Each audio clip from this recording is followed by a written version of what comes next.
de Justiça vindo Procuradoria Tempo esgotado, para os colega grandes polos. Dirceu. Desta feita, doutor Herbert vai responder a pergunta e doutor Zé Paulo vai comentar. A indagação,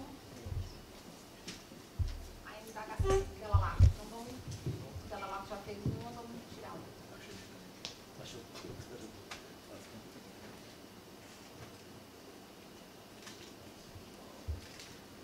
Eu achei que conhecia essa letra. A indagação procede do colega Júlio César Soares, promotor de justiça de Petrolina, e diz o seguinte: alguns ministérios públicos têm implementado as chamadas promotorias de justiça comunitárias, com o objetivo de aproximar o MP da sociedade e de aperfeiçoar a nossa função de ombudsman. Pois bem, como o candidato pretende realizar a aproximação do MPPE com a sociedade? Eu vou quebrar só para a pergunta ficar mais perfeita. Eu gostaria de saber do perguntando se essas promotorias comunitárias elas são físicas ou é uma ação? Ou é uma ação? É uma ação ou elas são físicas? É uma ação. É uma ação, certo. Bem, eu acho que o que eu vou responder aqui serve para todo mundo, né? Todo candidato, né? Candidato é aquele que tem a resposta para todas as perguntas, mesmo que não a conheça, né? Mas isso não significa dizer que não se possa responder, né? Essa ideia, por isso que eu fiz essa questão dessa ação comunitária, é justamente de trazer o melhor, levar o Ministério Público à comunidade. Principalmente se nós pensarmos que nós estamos num país subdesenvolvido, dentro do terceiro mundo, e apesar de sermos uma potência econômica, somos um IDH ruim, retrocesso. Eu acredito que todos os candidatos aqui, eu me atrevo a dizer que todos vão se preocupar em fazer ações desse tipo. E digo, meu caro, que essa sua ideia vai ser, se caso eu venha a ser, eventualmente, o Procurador-Geral de Justiça, ela será implantada assim. E você vai ser a pessoa que será convidada a colocar... Esse aqui é o candidato, tá vendo?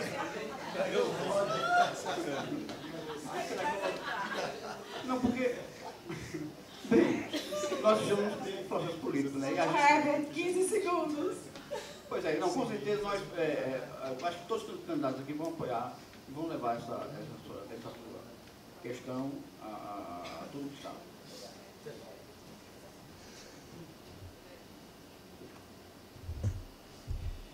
Colega Júlio, eu me sinto muito à vontade de responder essa sua pergunta. Há 10 anos atrás eu tive o privilégio de, junto com a colega Brainer e a colega servidora Mari Lúcia, da Escola Superior do Ministério Público, e numa especialização em gestão governamental, apresentar esse projeto de promotoria de justiça comunitária itinerante. Trabalho que foi aperfeiçoado mais adiante pela colega Cineide e efetivamente implantado no núcleo de Casa Amarela com muito louvor. Que posteriormente pelo senhor também foi, de certa forma, implantado. Hoje o Ministério Público, mais do que nunca, se quer se legitimar socialmente, tem que ir para as ruas sim. Não pode se esconder debaixo do birô e das entidades de direito civil organizadas, saber ouvi-las, saber dialogar. Esse é o meu pensamento acerca do assunto. A Promotoria de Justiça Comunitária e todos os projetos, inclusive do nosso MBA, que possam ser aproveitados nesse sentido, eles têm que ser examinados, consta de nossa proposta é isso, para eventual implantação. E o MP nas ruas, assim como o projeto de Promotoria de Justiça Comunitária, já é um sucesso e tem que ser ampliado.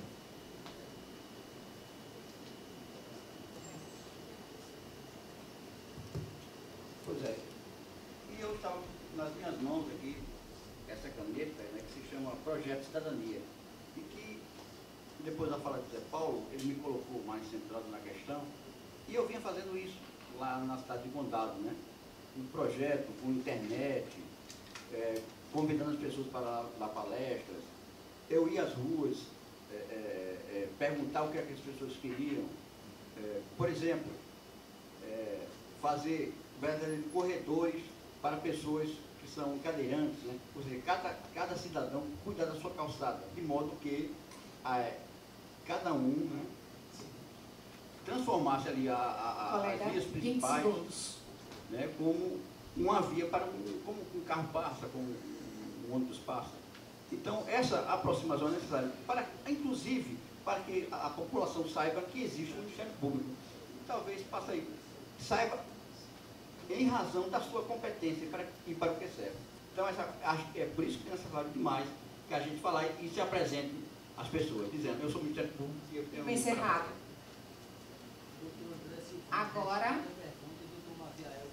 doutor André Silvani vai responder a pergunta e doutor Maviael vai comentar. Por acaso.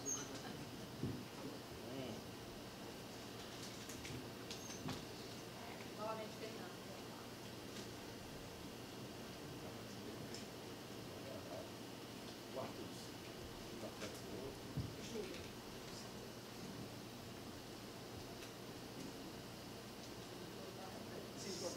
Sim. Mas eu sei que tem mais. Júlio tá voltando, né? Vai deixar de fazer, né? Só tira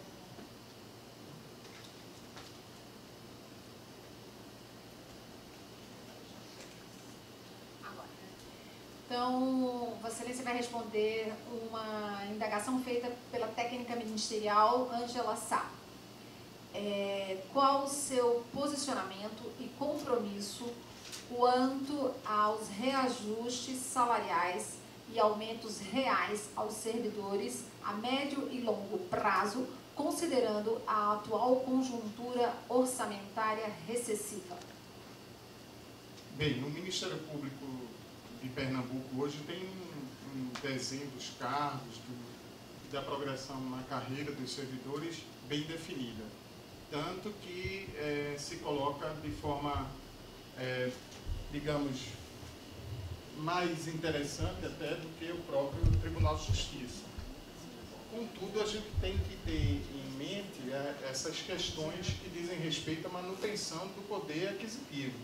Não seria justo que houvesse uma preocupação exclusiva com vencimentos dos membros do Ministério Público, sem que houvesse uma correlata preocupação com a questão financeira também que envolve os servidores. Até porque, eu sempre digo isso como coordenador do CAOP de Meio Ambiente, lembrava sempre aquela equipe que nós éramos, de fato, uma equipe que ninguém ali era mais importante do que ninguém, porque tratava-se de uma engrenagem que tinha que funcionar bem e que deveria ter todas as peças em harmonia. Então, a preocupação que há, eu acho que qualquer procurador-geral deve ter isso em mente, aquela que há com a questão vencimental dos membros, deve haver também com os servidores. E, claro, não é diferente a preocupação com o orçamento. Agora, 30 segundos. Deve haver sempre transparência para se transmitir isso. Às vezes, a falta de comunicação é um problema. E você tem uma resposta a ser dada, mas evita dar com receio de algum desgaste. E isso acaba sendo pior.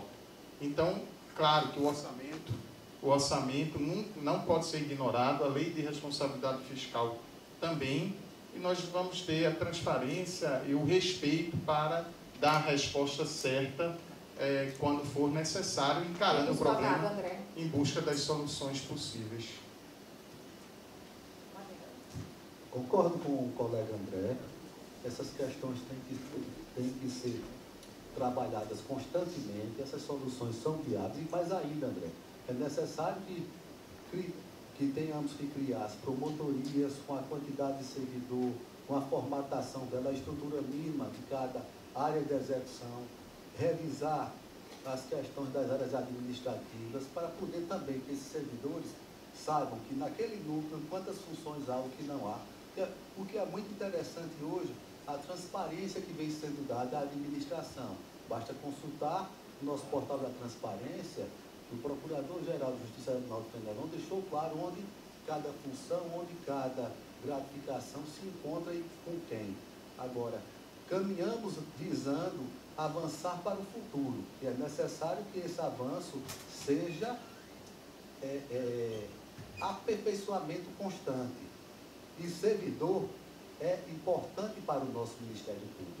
Nossas atividades dependem de servidor, de sistema, de rapidez e uma integração entre todos que fazem a instituição Ministério Público de Pernambuco. Bem, a questão colocada envolve aspectos ligados aos ganhos dos servidores, né? Claro que eu tenho certeza que a preocupação de todos, né, servidores, membros do Ministério Público, não se restringe a esse aspecto.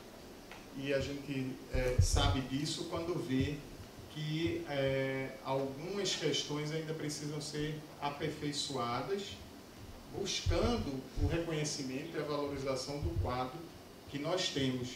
Há funções, e aí respinga também na questão de ganhos, que dizem respeito à nomeação em cargos de confiança, e que eu acho que a gente tem que priorizar os nossos quadros, né, de servidores nesse sentido também. É isso. Muito obrigado. Agora, o José Paulo responde e o doutor André Silvano comenta. o doutor Zé Paulo responde e o comentário será do doutor André Silvano.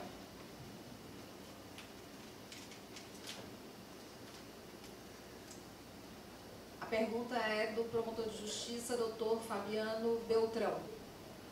Como se implementar uma política de segurança institucional eficiente?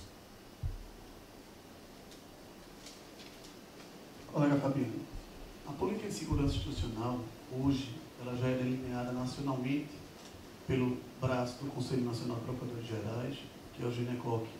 Nós temos um desenho, um modelo, onde, afora a assessoria ministerial de segurança institucional, nós partilhamos ela também com o NIMP. Nós precisamos ter pessoas certas nos locais certos. Eu não posso falar em GAECO com membros que acumulam suas funções e que não podem dar conta do serviço, pelo exercício de atribuições. Com membros que sequer se integram ao gabinete do Procurador-Geral, são remunerados com gratificação para tanto. Então, inteligência só se faz com aparelhamento. A comunidade de inteligência, inclusive, onde o NIMP será enquadrada, né, ela exige esse aparelhamento e exige essa relação de confiança de instituições, para que as informações possam, sim, chegar ao promotor que está na ponta, ou a qualquer servidor ou membro do Ministério Público, as informações necessárias para resguardar não só a segurança pessoal dele, mas também da própria instituição, a evitar a exposição do colega nesse sentido. Então, eu não posso falar em reaparelhamento dissociado desse discurso da impessoalidade no processo de escolha dos membros que irão ocupar esse tipo de função. Seja na minha assessoria militar, um perfil adequado do militar, que será responsável pela segurança institucional, sim, como também do NIMP e do GAECO. E sim, o Procurador-Geral assumir a responsabilidade que tem para com o cargo. Ele sim se antecipar a esse problema como indutor daquela política de segurança institucional. Chegar de fato junto ao promotor de justiça e não apenas apertar a sua mão. Esse é o papel do Ministério Público forte. O Procurador-Geral assumindo as suas reais atribuições.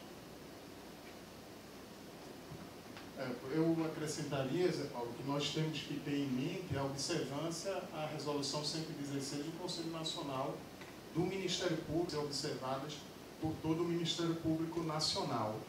Claro que isso sem esquecer das possibilidades que podemos adotar aqui nessa questão do estabelecimento de uma política. O de André, ratificando as linhas anteriores, é importante, colega, de fato, repito, que o modelo de gestão de política institucional, de segurança institucional, sai da retórica para a prática.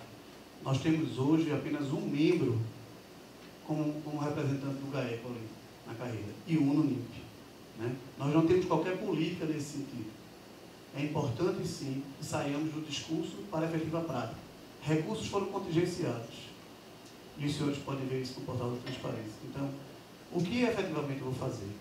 Aproveitando o tempo, eu quero aproveitar a pergunta do colega Júlio César para deixar claro logo para a classe que no que diz respeito às remoções, Eu, enquanto Procurador-Geral, adotarei o mesmo critério para as promoções em relação à lista tríplice. Escolherei o mais votado, respeitando a decisão daquele órgão colegiado e não precisando de dispositivo legal para me dizer o que tem que fazer.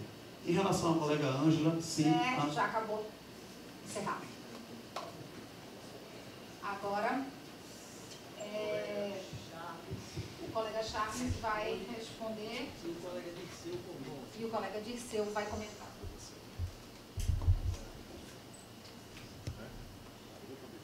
Pergunta é de Fernando Vila Lata. Então, a gente vai... Essas perguntas vão voltar, é só porque a gente vai priorizar...